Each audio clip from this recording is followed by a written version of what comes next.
नमस्कार प्यारे विद्यार्थियों, स्वागत है आपका दृष्टि टीचिंग एग्जाम्स में। आज हम लोग बात करेंगे यूजीसी नेट जेआरएफ के ही प्रथम प्रश्न पत्र में उच्चतर शिक्षा प्रणाली के एक महत्वपूर्ण बिंदु को लेकर। इससे संबंधित एक चर्चा हम पहले कर चुके हैं, जिसमें हमने आज़ादी से पहले भारत में जो शिक्षा से संबंधित आयोग और समितियां गठित हुए थे उनके बारे में। आज हम बात कर लेंगे आज़ादी के बाद, यानी कि स्वतंत्रता प्राप्ति के बाद भारत में शिक्षा से जुड़े जो आयोग और समितियां बने उनके बारे में। यहां से प्रश्न पूछा जाता है, लगभग हर बार एक प्रश्न यहां से देखने को मिलता है और लगभग विषयों में देखने को मिलता है। इस बार भी यहां से प्रश्न पूछा गया था। प्रश्न किस प्रकार का बनता है ये हमने पिछली कक्षा में भी बात की थी। आज भी हम थोड़ा सा और सीख लेंगे कि यहां से प्रश्न किस प्रकार का बनता है। जब हम इन चीजों को पढ़ेंगे, जब हम भारत में शिक्षा से जुड़े आयोग और समितियों के बारे में पढ़ते हैं, तो हमें किस प्रकार के बिंदुओं पर ध्यान देने की आवश्यकता होती है। यदि कोई प्रश्न बन रहा है तो उसमें क्या परिवर्तन और हो सकता है, ये हमने पिछली कक्षा में भी समझा था। आज भी थोड़ा उसको और समझने का प्रयास करेंगे। जो इस बार प्रश्न पूछा गया था यहां से, उसको लेकर भी बात करेंगे। तो आजादी के बाद जो पहला हम ये कहें शिक्षा के क्षेत्र में आयोग बना, वो था विश्वविद्यालय शिक्षा आयोग। विश्वविद्यालय शिक्षा आयोग, ये प्रश्न इस बार भी पूछा गया था। ठीक है, इसको राधा कृष्णन आयोग के नाम से भी जाना जाता है। राधा कृष्णन आयोग। तो अध्यक्ष कौन हो जाएंगे? आप सहज ही अब गैस कर पाएंगे अध्यक्ष कौन होंगे। डॉक्टर सर्वपल्ली राधाकृष्णन। अब परीक्षक क्या करेगा, जैसा मैंने आपसे पिछली चर्चा में भी कहा था कि ये नाम आपको नहीं देगा। परीक्षक क्या करेगा, आपको अध्यक्ष के नाम पर यदि आयोग या समिति का नाम है तो वो वाला नाम नहीं देगा। यदि उस आयोग या समिति को किसी अन्य नाम से जाना जाता है तो वो नाम आपको परीक्षा में देखने को मिलेगा, वो नाम आपको प्रश्न में देखने को मिलेगा। तो इस बार भी ऐसा ही हुआ। राधा कृष्णन आयोग न देकर आपको प्रश्न में दिया गया था विश्वविद्यालय शिक्षा आयोग। बात समझ आ गई? तो इसकी अध्यक्षता किसने की थी? इसकी अध्यक्षता की थी डॉक्टर सर्वपल्ली राधाकृष्णन। जिनके सम्मान में हम शिक्षक दिवस भी मनाते हैं। ठीक है, एक कुशल शिक्षक भी थे। यदि इसका समय आपको ध्यान रखना हो तो समय आप ध्यान रखेंगे नवंबर 1948, आजादी के बाद। ठीक है, नवंबर 1948 में राधा कृष्णन आयोग बना था, या इसको जाना जाता है विश्वविद्यालय शिक्षा आयोग के नाम से भी। बातें समझ आ रही हैं? पिछली कक्षा में हम लोगों ने एक सैडलर आयोग के बारे में बात की थी कि सैडलर आयोग, या उसको विश्वविद्यालय आयोग भी कहा जाता था। उसमें हमने एक सिफारिश देखी थी सैडलर आयोग की, कि सैडलर आयोग ने यह सिफारिश दी थी कि स्कूली शिक्षा 12 वर्ष की होनी चाहिए। उस समय भी मैंने आपसे कहा था कि ये सिफारिश आपको ध्यान रखनी है। ये आगे हमें, जब हम राधा कृष्णन आयोग के बारे में बात करेंगे तब हमें ये बिंदु ध्यान रखना है। तो ठीक कुछ ऐसी ही सिफारिश राधा कृष्णन आयोग भी करता है। राधा कृष्णन आयोग ने क्या कहा कि विश्वविद्यालय से पहले 12 वर्ष का अध्ययन होना चाहिए। विश्वविद्यालय पूर्व 12 वर्ष का अध्ययन होना चाहिए। एक सिफारिश इनकी ये है। दूसरी सिफारिश ये भी हमें ध्यान रखनी है कि उच्चतर शिक्षा के मुख्य, जब उद्देश्य की बात आई तो उन्होंने 3 उद्देश्य बताए कि एक तो सरकारी शिक्षा दी जानी चाहिए, सरकारी शिक्षा दी जानी चाहिए, एक सामान्य शिक्षा दी जानी चाहिए और एक व्यावसायिक शिक्षा। ये 3 उद्देश्य बताए गए इस आयोग के द्वारा। यानी कि इस आयोग की अनुशंसाओं में जब उच्चतर शिक्षा के उद्देश्यों को लेकर बात हुई तो उन्होंने कहा कि उच्चतर शिक्षा के मुख्य 3 उद्देश्य होने चाहिए। ये तीनों उद्देश्य आप लिख लीजिए। उच्चतर शिक्षा के मुख्य 3 उद्देश्य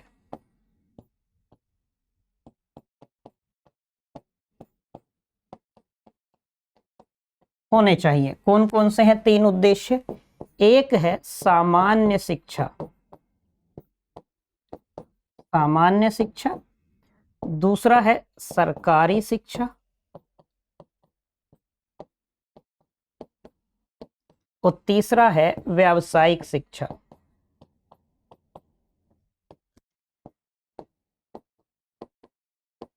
व्यावसायिक शिक्षा, आप पाएंगे कि व्यावसायिक शिक्षा को लेकर पहले भी जो हमने आजादी से पहले आयोग और समितियों के बारे में बात की, वहां भी बात की गई है। बिंदु स्पष्ट है।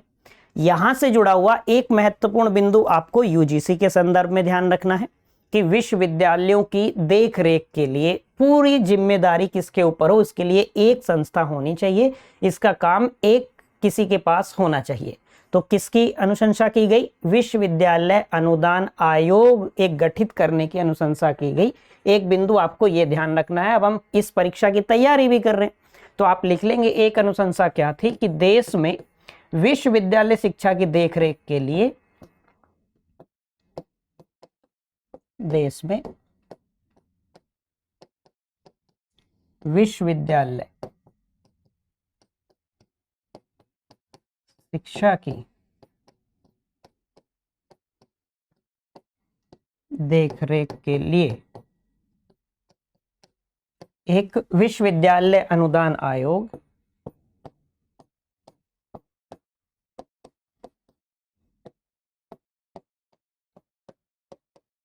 अनुदान आयोग, जो आप यूजीसी कहते हैं, यूनिवर्सिटी ग्रांट्स कमीशन हम कहते हैं, ठीक है, विश्वविद्यालय अनुदान आयोग या यूजीसी का गठन किया जाए। एक अंतिम बिंदु ये ध्यान रख लेंगे कि हमने यही बात सैडलर आयोग में भी की थी कि सैडलर आयोग ने क्या कहा था कि स्नातक का जो पाठ्यक्रम है वो कैसा होना चाहिए, वो 3 वर्षीय होना चाहिए, त्रिवर्षीय होना चाहिए। तो आप पाएंगे कि राधाकृष्णन आयोग में भी यही सिफारिश की गई, यही अनुशंसा की गई कि स्नातक पाठ्यक्रम की अवधि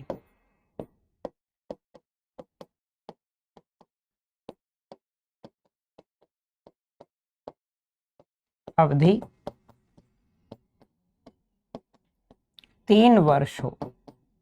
स्नातक पाठ्यक्रम की अवधि कितने वर्ष की होनी चाहिए? 3 वर्ष की होनी चाहिए। इस बार वाली परीक्षा में भी यही प्रश्न आपका पूछा गया था। इस आयोग की अध्यक्षता किसने की थी? तो आप ये तय मान के चलिए कि आपको राधाकृष्णन आयोग, या यदि आयोग और समिति का नाम अध्यक्ष के नाम पर है तो वो आपको प्रश्न में नहीं देखने को मिलेगा। यदि उसे किसी अन्य नाम से जाना जाता है तो आपको ये एकदम निश्चित रहना है कि वही नाम आपको प्रश्न में देखने को मिलेगा। इससे ये होता है कि विद्यार्थी ताकि आसानी से गैस ना कर पाए।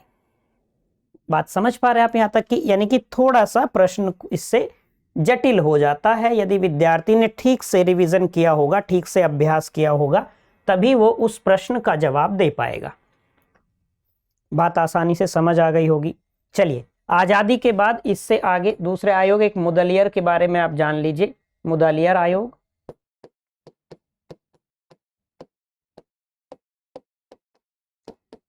मुदलियर आयोग। अब ये भी क्या है कि सीधा आपको नाम से स्पष्ट हो जाएगा कि भाई कोई मुदलियर व्यक्ति होंगे जिनके नाम पर इस आयोग का नाम पड़ा है, तो इसको दूसरे नाम से जाना जाता है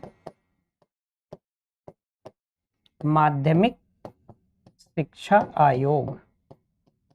माध्यमिक शिक्षा आयोग, ठीक है। इसकी अध्यक्षता किसने की थी? तो डॉक्टर लक्ष्मण स्वामी मुदलियार ने इसकी अध्यक्षता की थी।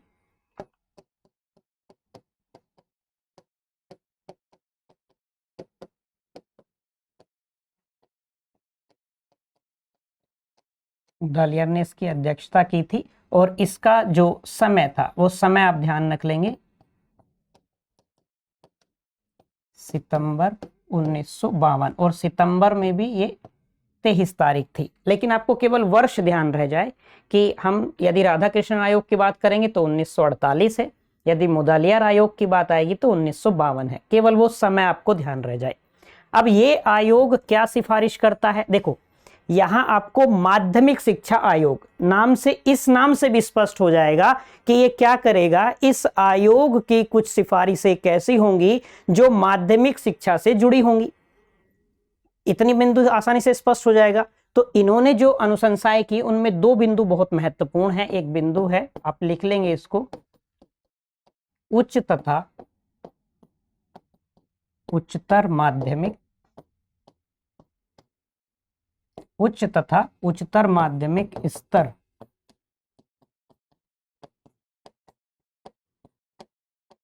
शिक्षा के पाठ्यक्रम में ये कोर विषय की बात करते हैं कि अनिवार्य रूप से एक कोर विषय रहे। पाठ्यक्रम में एक कोर विषय कोई भी अनिवार्य रहे। अब ये कोई भी हो सकता है, जैसे हम कह दें कि चाहे गणित हो सकता है, या सामान्य ज्ञान का हो सकता है, या कला का हो सकता है, आप कह सकते हैं संगीत आदि, कोई भी एक विषय, बस ध्यान क्या रहे कि कोई भी एक कोर विषय रहे जो अनिवार्य रूप से रहे। बात आसानी से समझ में आ गई। दूसरा एक बहुत महत्वपूर्ण अनुशंसा है कि इन्होंने एमसीक्यू परीक्षा पद्धति को अपनाए जाने की सिफारिश की थी, अनुशंसा की थी। आप कह सकते हैं कि इस आयोग ने वस्तुनिष्ठ एमसीक्यू पद्धति की सिफारिश की थी। ये आपको ध्यान रखना है, ये आपसे पूछा जा सकता है।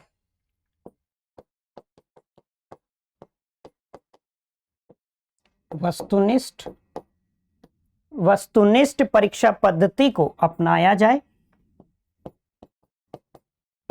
या परीक्षा पद्धति को अपनाने की सिफारिश की,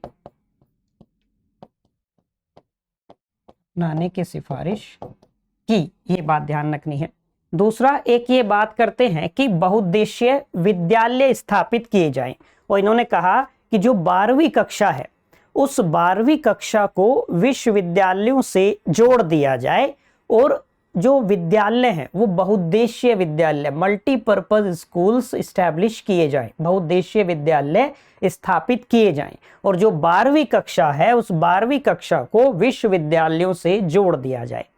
एक बिंदु आपको मुदलियार आयोग के बारे में यह भी ध्यान रखना है। यह बिंदु बहुत महत्वपूर्ण है कि आपको पहले कोई ऐसी अनुशंसा नहीं दिखाई दी, आगे भी आपको ये अधिकांश आयोग या समिति जो भी हम पढ़ेंगे उनमें इस प्रकार की कोई अनुशंसा देखने को नहीं मिलेगी। बात समझ आ रही है? आपको आगे चलकर हम बात करेंगे सेमेस्टर पद्धति की तो अनुशंसा मिलेगी, लेकिन एमसीक्यू या वस्तुनिष्ठ पद्धति की सिफारिश करता हुआ कोई आयोग या समिति आपको दिखाई नहीं देगा। बात समझ आ रही है यहां तक की? चलिए, तो एक आपको मुदलियार आयोग के बारे में कुछ जो सामान्य बातें हैं वो ध्यान रखनी है। इसके बाद एक आप ध्यान रख लीजिए, देशमुख समिति।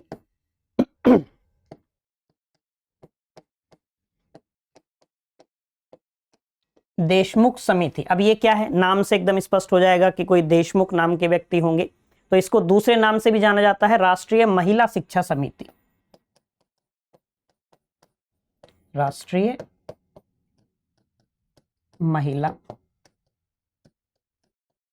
शिक्षा समिति, ठीक है। इसकी अध्यक्षा जो थी वो थी दुर्गाबाई देशमुख। दुर्गाबाई देशमुख। इसका समय था 1958, 1958 का इसका समय है। अध्यक्षा कौन है इसकी? दुर्गाबाई देशमुख। बात समझ आ रही है?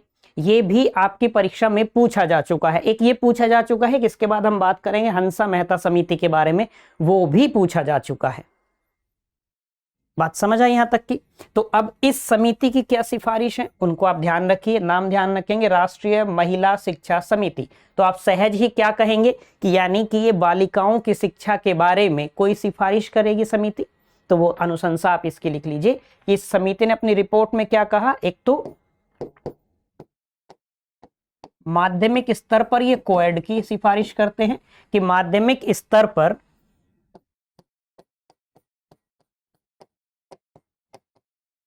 सहशिक्षा दी जाए, अर्थात बालक बालिकाएं साथ एक कक्षा में पढ़े। कोएड की सिफारिश इन्होंने की, अनुशंसा की। दूसरा, इस समिति ने जब रिपोर्ट अपनी प्रस्तुत की तो इस समिति ने अपनी रिपोर्ट में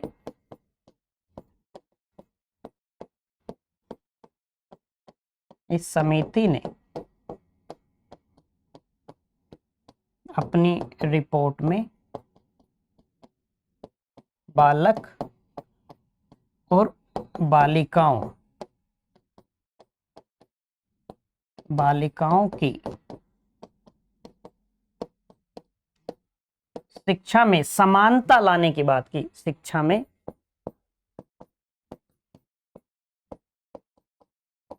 समानता लाने को आप ये कह लीजिए उच्च प्राथमिकता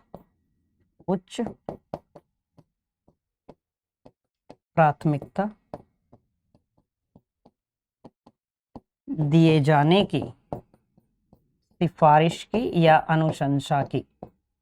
सिफारिश की।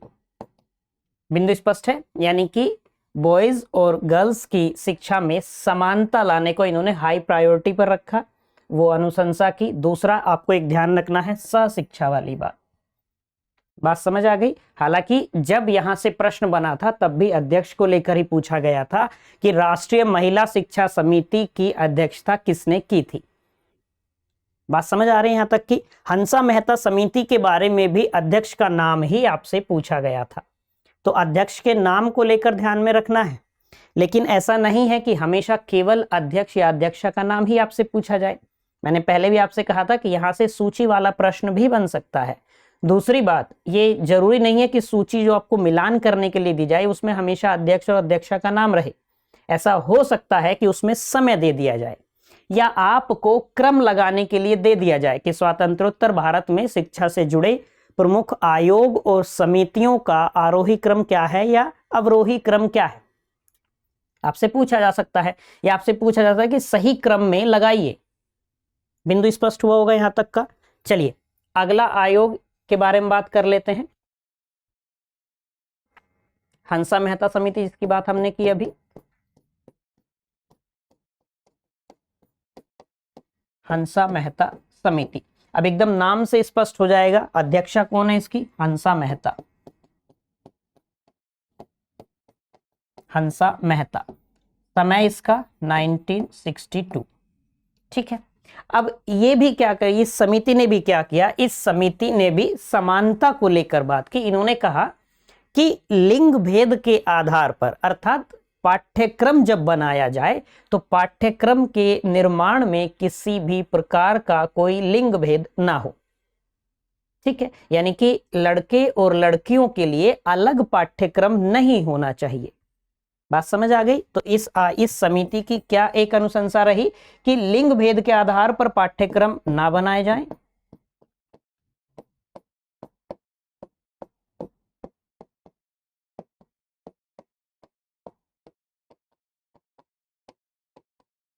पाठ्यक्रम ना बनाए जाएं। एक तो अनुशंसा इन्होंने ये की कि लिंग भेद के आधार पर पाठ्यक्रम नहीं बनाए जाने चाहिए। दूसरा, इस समिति की सिफारिशों में जो एक और महत्वपूर्ण बिंदु है वो है कि जैसे यहां इन्होंने माध्यमिक स्तर पर कोएड की बात की थी, जब हमने देशमुख समिति के बारे में बात की या राष्ट्रीय महिला शिक्षा समिति आप कह लीजिए, जब हंसा मेहता समिति की सिफारिश आई तो इन्होंने प्राथमिक स्तर पर भी यही कहा कि प्राथमिक कक्षाओं में सहशिक्षा प्रणाली को लागू किया जाए।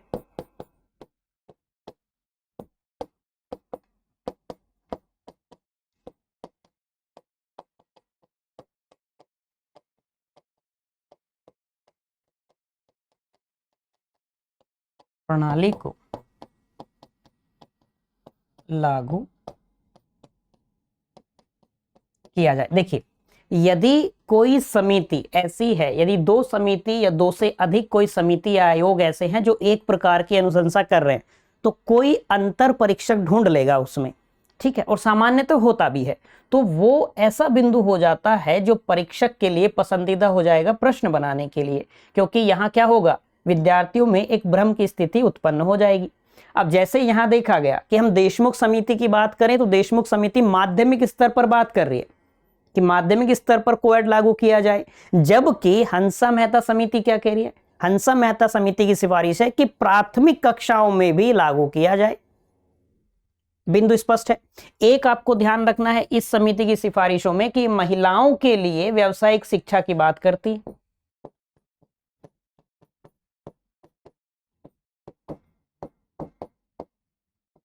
महिलाओं के लिए व्यावसायिक शिक्षा के पाठ्यक्रमों की व्यवस्था की जाए।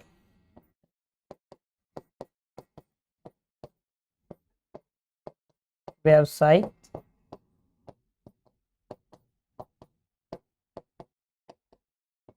पाठ्यक्रमों की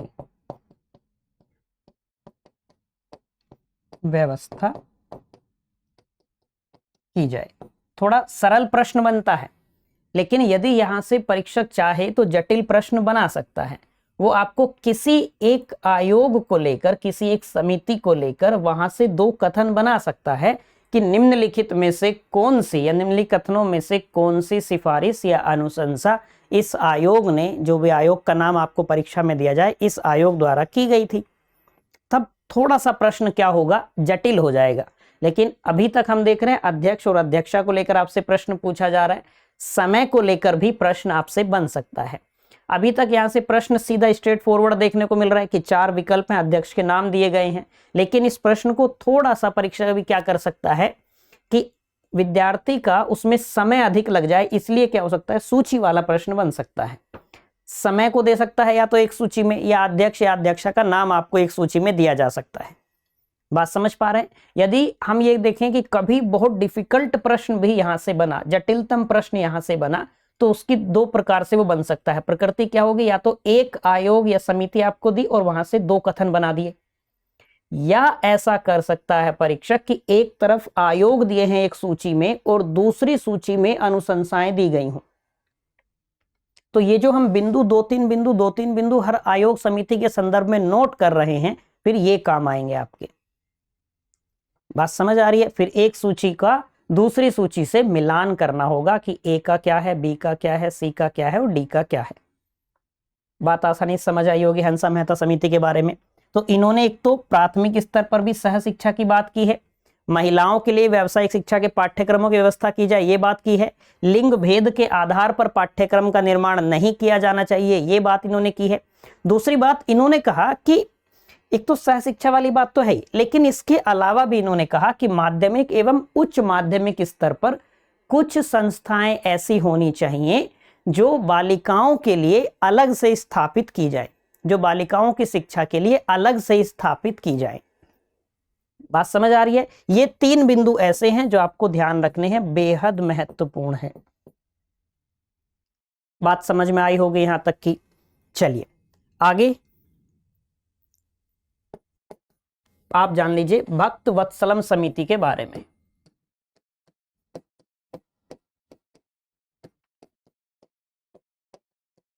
ये भी नाम पर है, भक्त वत्सलम समिति। तो इसके जो अध्यक्ष थे वो कौन थे? एम भक्त वत्सलम। ठीक है, ये समिति कब आई थी? ये 1963 में आई थी। ये जो एम भक्त वत्सलम है, ये उस समय मद्रास के सीएम होते थे। ठीक है, 1968 तक तो मद्रास ही नाम था और एक राज्य था, उसमें केरल और मैसूर वाले जो क्षेत्र थे वो भी शामिल होते थे। फिर बाद में उसका नाम तमिलनाडु हो गया, कुछ क्षेत्र उससे अलग हो गए, मद्रास फिर भी रहा। फिर 1996 में ही मद्रास का नाम क्या हो गया? चेन्नई हो गया। तो अब ये बात कब की है? 1963 की है। 1968 तक तो मद्रास पूरा स्टेट नाम था, फिर बाद में तमिलनाडु होता है। तो ये कौन थे? भक्तवत्सलम, ये मद्रास के सीएम थे।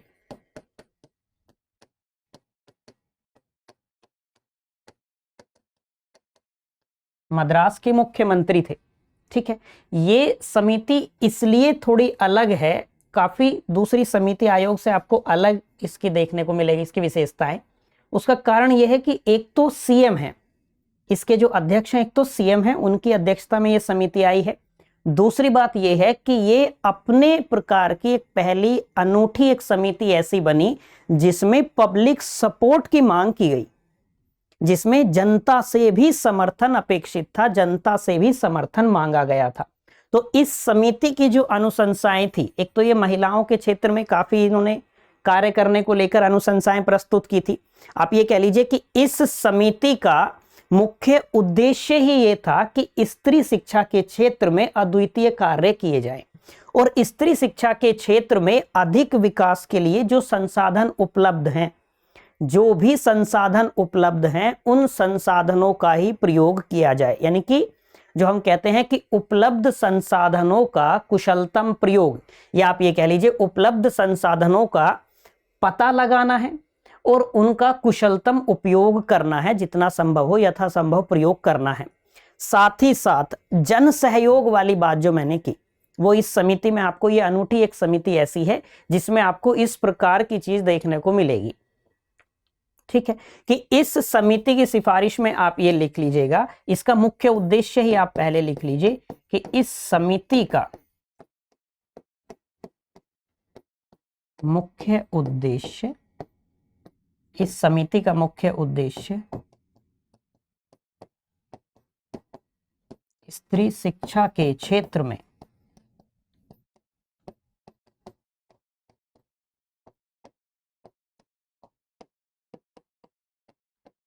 अधिक विकास हेतु या अधिक विकास के लिए, अधिक विकास के लिए साधनों की उपलब्धता का पता लगाना तथा जन सहयोग, ये बिंदु आपको ध्यान रखना है, तथा जन सहयोग प्राप्त करने के उपायों पर विचार करना, प्राप्त करने के उपायों पर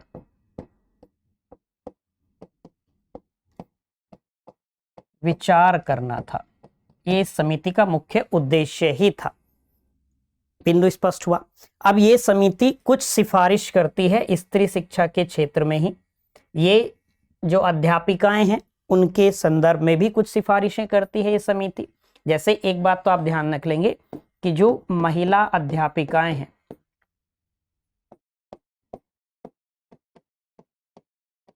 महिला अध्यापिकाओं को विशेष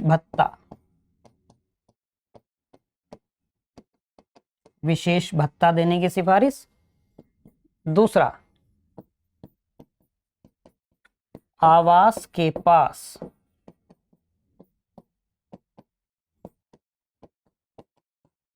काम की सुविधा, और ये अध्यापिकाओं के संदर्भ में भी था कि अध्यापिकाओं को जो अध्यापन का कार्य मिलेगा, उनको जिस विद्यालय में पढ़ाना होगा, तो ये प्रयास किया जाए कि उनके घर के पास में जो विद्यालय हो वहां उनकी नियुक्ति की जाए। बिंदु स्पष्ट हो रहा है यहां तक का। और विशेष भत्ता वाली, स्पेशल अलाउंस वाली बात भी इसमें शामिल है। साथ ही साथ इन्होंने कहा कि जो प्रशिक्षण विद्यालय स्थापित किए जाएंगे वो प्रशिक्षण विद्यालय ऐसे हो जहां छात्रावास की सुविधा हो, जहां छात्रावास की सुविधा हो। दूसरी बात इन्होंने की कि स्थानीय स्तर पर भी छात्रावास स्थापित किए जाएं, ये भी आपको ध्यान रखना है।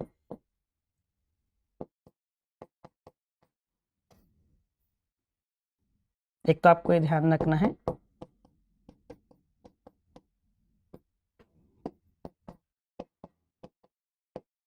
प्रशिक्षण विद्यालय, और एक स्थानीय स्तर पर, या आप कह लीजिए स्थानीय छात्रावास की सुविधा।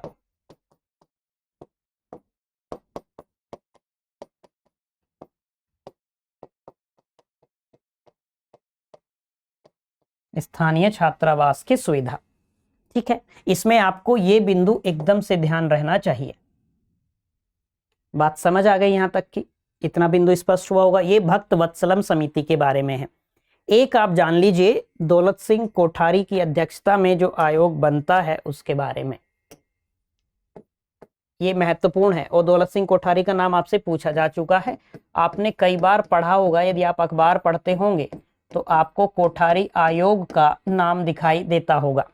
इस आयोग को दूसरे नाम से भी जाना जाता है, वो है राष्ट्रीय शिक्षा आयोग।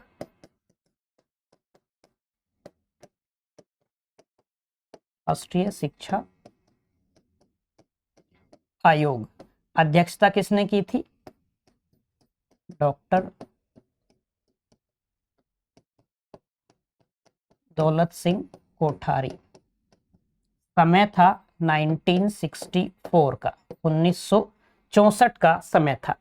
ठीक है, जब हम अनुसंधान पढ़ेंगे कक्षा में तो वहां एक अन्य कोठारी नाम आपको मिलेगा, जो उसमें पहले विद्यार्थी कंफ्यूज हुए थे, तो कंफ्यूज नहीं होना है। ये दौलत सिंह कोठारी अलग है, वो कोठारी जिनकी पुस्तक का हम संदर्भ लेंगे वो अलग है। बात समझ आई होगी यहां तक की। चलिए अब कोठारी आयोग की सिफारिशें जो थी वो जान लेते हैं। जैसे यहां यह ध्यान रखना है कि इन्होंने स्थानीय भाषाओं में शिक्षण को प्रोत्साहित किया था। इन्होंने कहा था कि माध्यमिक स्तर पर जो शिक्षण हो वो स्थानीय भाषा में हो। बिंदु स्पष्ट है। आजादी से पहले के जो हमने आयोग और समिति देखे वहां आपको मिलेगा कि प्राथमिक स्तर का जो शिक्षण है वो स्थानीय भाषा में हो, यह आपको सिफारिश दिखेगी और कई आयोग समिति में देखने को मिलती है।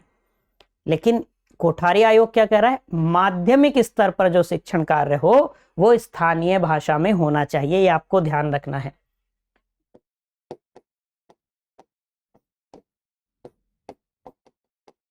माध्यमिक स्तर पर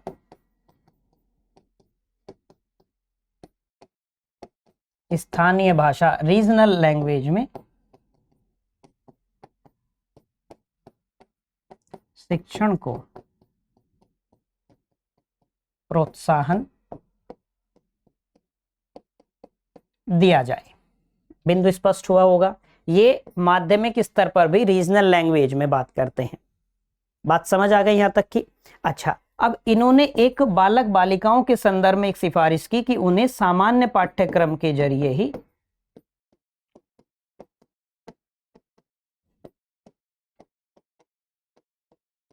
सामान्य पाठ्यक्रम के जरिए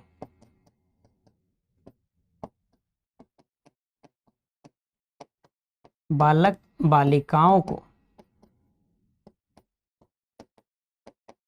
विज्ञान व गणित की शिक्षा दी जाए।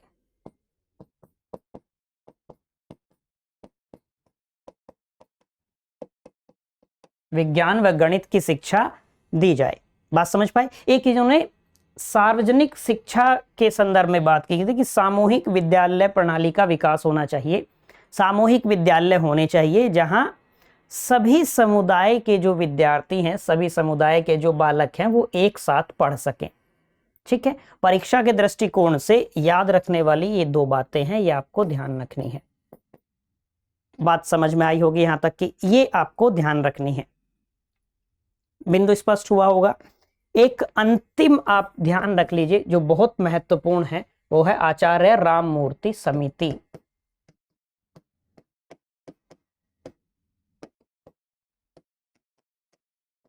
इससे पहले भी और समिति भी बनी थी, जैसे एक इससे पहले ताराकुंडे समिति बनती है वीएस ताराकुंडे की अध्यक्षता में 1978 में, लेकिन उसकी अनुशंसाएं हमारी परीक्षा के दृष्टिकोण से उतनी महत्वपूर्ण नहीं है। नाम से भी, क्योंकि उसको अन्य नाम से भी नहीं जाना जाता, इसलिए वो सहज हो जाता है कि हम उसको गैस कर लेते हैं। ठीक है, उस समिति का नाम था ताराकुंडे समिति और उसकी अध्यक्षता की थी वीएस ताराकुंडे ने, वो 78 की है। ठीक है, तो वो आसानी समझ में आ जाती है। चलिए याद क्या रखना है, आचार्य राममूर्ति समिति के बारे में। अध्यक्षता आचार्य राममूर्ति ने ही की थी।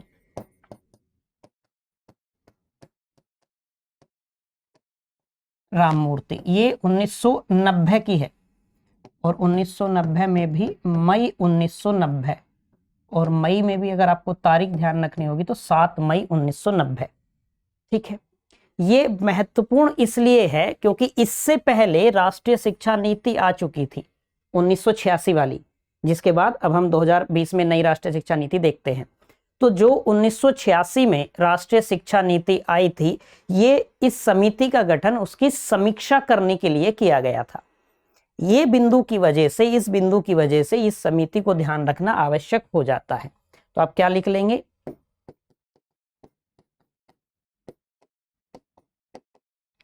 राष्ट्रीय शिक्षा नीति 1986 की समीक्षा के लिए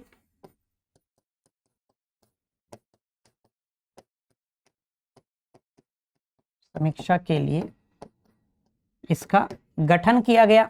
दूसरा, आपको जो मैंने सेमेस्टर पद्धति वाली बात कही थी, इसके बारे में आपको वो ध्यान रखनी है कि शिक्षा में सेमेस्टर पद्धति को अपनाया जाए, यह अनुशंसा की थी।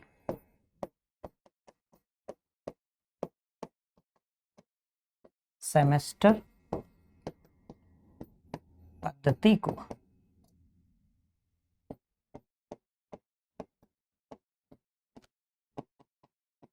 अपनाया जाए। एक इन्होंने माध्यमिक स्तर पर भी व्यावसायिक शिक्षा को बढ़ावा देने की बात की थी। तो व्यावसायिक शिक्षा को माध्यमिक स्तर पर उससे पहले भी कई समिति सिफारिश कर चुकी थी। तो इसलिए अब क्या होगा कि वो किसी एक विशेष आयोग या समिति के संदर्भ में सही नहीं रह जाएगा कथन, क्योंकि कई आयोग समितियां ऐसी सिफारिश कर चुके हैं। तो वो बिंदु अब क्या हो जाएगा कि वो प्रासंगिक नहीं रह जाएगा, वो परीक्षा के दृष्टिकोण से महत्वपूर्ण नहीं रह जाएगा। महत्वपूर्ण क्या रह जाएंगे? ये दो बिंदु जो आपको ध्यान रखने हैं। बात समझ में आई होगी यहां तक की, इतना बिंदु स्पष्ट हुआ होगा। इसके बाद भी एक आयोग और बनता है, राष्ट्रीय ज्ञान आयोग बनता है सैम पित्रोदा की अध्यक्षता में, और ये आता है 2005 में। 2005 में भी जून 2005 में, ठीक है। इस आयोग के बारे में, राष्ट्रीय ज्ञान आयोग के बारे में एक बात बस आप ध्यान रख पाएंगे तो आप रख लीजिएगा कि उसने शिक्षा के प्रारंभिक स्तर से ही जो अंग्रेजी माध्यम की अनिवार्यता है उसकी बात की थी। कब से? प्रारंभिक स्तर से ही। सैम पित्रोदा की अध्यक्षता में जो राष्ट्रीय ज्ञान आयोग आता है वो जून में भी 13 जून को, वो कहता है कि शिक्षा के प्रारंभिक स्तर से अंग्रेजी माध्यम की अनिवार्यता की गई, और उसी में कहा गया था कि हम एक ज्ञान आधारित समाज का निर्माण कर पाएंगे। ऐसी सिफारिशें उस आयोग की थी।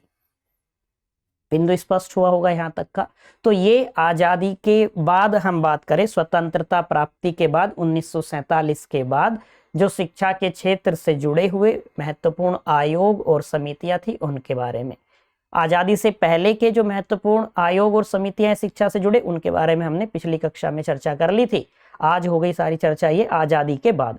अच्छा, ऐसा थोड़ी है कि इसके बाद शिक्षा से जुड़ी कोई समिति आयोग नहीं बनी, या जितनी बातें हमने की इस बीच में कोई नहीं थी, लेकिन जो महत्वपूर्ण है, जैसे इसके बाद भी फिर राष्ट्रीय शिक्षा नीति कस्तूरी रंगन की अध्यक्षता में 2017 में बात आती है।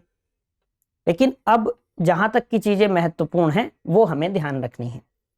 बात समझ आ गई यहां तक की? बाकी और विस्तार के साथ तो कक्षा में भी बात करेंगे ही, और विस्तार के साथ, लेकिन जो बहुत महत्वपूर्ण है वो ये है आजादी के बाद वालों में, ठीक है। तो मुझे उम्मीद है कि सारी बातें आपको समझ में आई होंगी, कुछ नया आपने सीखा ही होगा। आज के लिए इतना ही रखते हैं, मिलते हैं आपसे किसी अगली क्लास में किसी अगले बिंदु के साथ। Till then bye bye, have a nice day.